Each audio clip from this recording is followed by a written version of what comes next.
What's going on, guys? Welcome to another episode review for Chainsaw Man. This is episode 6, and with me, as always, I have Blue Spade. hmm So we pick up immediately after the last episode, in which the entire group is unfortunately trapped in the, still trapped on the 8th floor of the hotel they were looking for the devil. So no matter what they try to do, whether if it's just go up and down the stairs, they always come back on the same floor. Same thing when they try to escape through the windows. They just go out through the opposite end of the hotel. And then just come into through the same hallway again. So pretty much the entirety of the episode is just the entire group just being trapped on this 8th floor for some amount of time. And of course the clocks are stuck at 8:18. They're always stuck on the 8th floor, no matter what they try to do, whether they try to go through the ceiling or cut through the floors to go downstairs. They'll always be trapped in the same floor over and over and over again. So yeah, it pretty much gets to the point where most of the characters start freaking out, particularly Kobeni, who pretty much freaks out the most in this episode, next to Arai. Yeah. Well, they also try to, they go into one of the rooms and realize it just goes over into another room, and then it just, loops back around. Yeah, and but it's still the voice acting is definitely the highlight of this episode, in which specifically Kobeni, just how much she freaks out in this episode. And of course, Power, being who she is, just takes joy out of her suffering. And of course we do learn a little bit of Kobeni, seeing as how she became a devil hunter in the first place is because she was pretty much forced into this position, because her brother is a lot more favored than her. Particularly he's a lot more, I guess he's more intellectually gifted than her. So either she works as a sex worker or becomes a devil hunter, and she ends up choosing to work as a devil hunter, which which obviously we can tell she's kind of regretting it at this point. I'm not really sure. I was gonna say this episode kind of shows that Kobeni is definitely not suited for this work, with how she freaks out. But you do kind of feel bad for her though, because it's she doesn't really have her parents apparently hate her, I guess, and it was like you said, is either be a sex worker or a devil hunter, it's I don't know, both are pretty bad. So but then throughout the episode she just progressively goes even more crazy as the situation worsens. But then all the characters kind of do, but Kobeni is the worst, because her paranoia just gets to her so much. Yeah, and she also gets to the point where she nearly drinks toilet water, but fortunately Himeno manages to stop her from doing so. And I think Arai also gets into almost nearly breaks down and starts wrapping himself in blankets. Power, I think, I think she's kind of losing it a little bit, just thinking that she's won the Nobel Prize and becoming the prime minister. No, or something. If you remember though, Himeno asked Denji, because she thinks the Power is also going crazy because of her saying these weird things, but Denji just says no, that's just her acting like herself. Yeah, and of course, during the middle of all of this, Himeno, I think, explains. I don't know if she explains it, or we just flash back to the time when she and Aki were together as partners. Pretty much most of the time, she tries to convince Aki to smoke a cigarette. Initially, Aki is hesitant because for obvious reasons, he believes that smoking cigarettes is bad for your health. Obviously, but Himeno says you should just take it anyway, because this is the job where you end up dying young anyway, so better make the most of it. And Aki just ends up taking the cigarette anyway and becomes addicted to it. Yeah, and we also learn a little bit more about Himeno, in that she's had a lot of her partners die on her, and she really is protective of Aki. Like, she really does not want him to die because of how many of her previous partners had died. And we also see in the flashback that one of the girlfriends of one of the partners that she had that was dead, like, confronts her and, like, slaps her in the face. And then Aki kind of gets back at her by putting, like, a piece of gum on her clothes or something. Of course, Himeno seems like she's thankful for that, and, that Aki seems to kind of, like, care about her or something. But, Aki just tells her that she needs to stand up for herself more.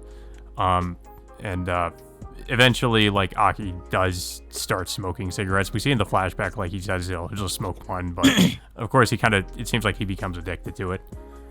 Yeah. Yeah. But soon afterwards, Aki reports to them that the devil that they killed in the last episode, which was initially, it was the head walking around with just a hand and a foot attached to its head, I guess. Turns out that this devil ended up growing much larger than before, and it turns out it's just this disgusting combination of all. I don't know how to describe it. Just all these different bodies of people just combined into one. It's kind of just continued to, I guess, expand over time or something. And it's just all these different, like, body parts kind of is kind of in this disgusting amalgamation of body parts, like heads and arms and stuff. But we learned that this is the devil that's pretty much responsible for why they are trapped in this hotel. And it calls itself the Eternity Devil, the or Infinite Devil. Well, yeah, either way. And so it makes I guess it makes a deal or a contract with them that the only way that everyone will get out of the building safely is that they give up Denji or sacrifice Denji, because it knows he's the chainsaw devil or chainsaw man of sorts. And initially, the rest of everyone else saying that that's not an option, until Kobeni decided to just come out the door and just brings out a knife and tried to stab Denji with it. Before fortunately, Himeno stops her from doing so. But yeah, it gets to the point where, of course, the devil itself just starts enjoying everyone is suffering and just overall madness of the whole situation. Yeah. They kind of discuss whether they actually should sacrifice Denji, because they kind of justify it by saying that all the members of public safety has to end up making a deal with a devil anyway, and it wouldn't be much different if they just made some kind of deal with this devil to just sacrifice Denji so that they can escape. Yeah. However, Aki brings up the fact that regardless the way of how he thinks of Denji, as a person, he thinks that he's much more used to them alive. Yeah, he does say this after, like, the second time really that Kobeni tries to go after Denji, and Aki ends up shielding him, which is kind of surprising for anybody that kind of knows what the relationship between Aki and Denji has been so far. But of course, Aki justifies it by saying that Denji could be a potential ally in helping him take down the Gun Devil. So he does not want Denji. He doesn't want Denji to die if he can help him with that. Which, as we know, is pretty much his life's goal at this point. Yeah, and I think what else happens? Well, Power eats all their food. Yeah, Power eats all their food, only making the situation much worse than it is already. So it completely freaks out the rest of the group. But there was also another thing that we didn't mention, is because Aki also carries this katana he carries around in his back, and I was curious of why he never uses it, and we find out from Himeno that it'll cost him years of his life if he ends up using it. Yeah, and of course, as we know, Himeno does not want Aki to shave off years of his life or to die. Also, we should mention that Aki does try to use cone, but it's completely useless in this in the building, I guess, because Himeno points out that cone is based in Kyoto, or so they can't really use it in there. And I believe she also like, I don't know, did she try to use her ghost hand against it? She did use her ghost hand against it, but it only expanded its the devil's body each time she rips it up. And I think that ends up like turning the whole building like like tilting it or something, like kind of turning it upside down. Yeah. So it gets to the point where Kobeni freaks out even further and tries to stab Denji again, but like you mentioned before, Aki blocks that attempt and he gets stabbed around the abdomen. And of course Himeno, of course, this causes Himeno to break down, worried about what's going to happen to Aki, considering that he's just starting to bleed out from the stab wound. So, yeah, with all other options just, wasted, it's just Denji decides, he says, screw it, I'm just going to take matters in my own hands and transform into the Chainsaw Devil. And also try to kill him. Also, they do try to get power to help with Aki losing so much blood, because they ask, if Power can, because she's known for using her blood, or utilizing her blood as weapons and stuff. But she points out she only has control over her own blood and not the blood of, or not so much the blood of others. Or I guess she can help with, potentially, I guess in a way like healing other people, but it's harder for her to do. But she does end up trying to help Aki. Yeah, just pretty much blocking off the circulation of blood. Yeah. He's losing. But but like I mentioned earlier, with nothing else, with no other options, Denji just decides to just jump into the Infinity Devil's mouth and transform into the Chainsaw Devil. And of course, that's where the episode ends off, which kind of disappointed me a little bit, seeing as we have to wait another week to find out what happens. I mean, we can kind of assume what might happen next, that there's going to be a fight with the Infinity Devil. He's going to turn into the Chainsaw Devil, and he's going to fight the Infinity Devil. I will just go ahead and say that's what's going to happen, because I've read this part of the manga. It's not really a spoiler, but yeah. And of course we get a different ending as well. And this ending is kind of similar to the last one, because the last ending also kind of focused on the Gun Devil, but it also focused on the hotel. And this one's main focus is on the hotel, and kind of just the events of the episode. Just sort of focusing on just the infinite, just the hotel being infinite, them not being able to escape, and just some of what happens, like Denji confronting the Infinity Devil, some of the things in regards to Himeno's backstory and Aki's. And that's kind of it. There's not really too much going on in this ending in comparison to some of the other ones we've seen. I do like the style of it, though. I mean, it's pretty interesting. It's kind of like the sketchy sort of art style. And the song's pretty good, too, but I would say it's definitely not one of the more notable ones in comparison to the ones we've gotten before.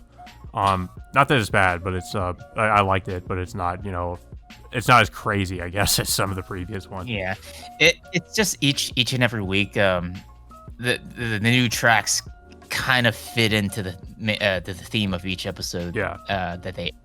So, yeah, I think the tone of the song kind of fits the whole atmosphere, the whole claustrophobic atmosphere that the entire group was in, trapped in that hotel room for how long they were in. Yeah. But yeah, this is another pretty good episode. There weren't any, of course, no really big fight scenes in the episode. It was more just focusing on all these characters trying to figure out what's going on, and them kind of progressively getting more and more paranoid as the episode goes on, and also just focusing on Himeno and Aki's relationship, because she was just introduced to the around in the last episode, and we finally get to know more about who she is, and how her and Aki know each other. But yeah, I still thought it was a really good episode, and like I mean, also I think we should just point out like the interesting direction of all of these episodes, like all these different like camera angles that are being used, and you know, I think we were talking about before we started the recording, like the subtle little things, like in terms of the animation quality, like just when people are walking or when they're just casually interacting with each other, there's still like so much detail put into like facial expressions. In particular facial expressions, like those have been really impressive throughout most of the series so far. But even in the episodes where there is not really any fight scenes, like the stuff like that is really, really noticeable.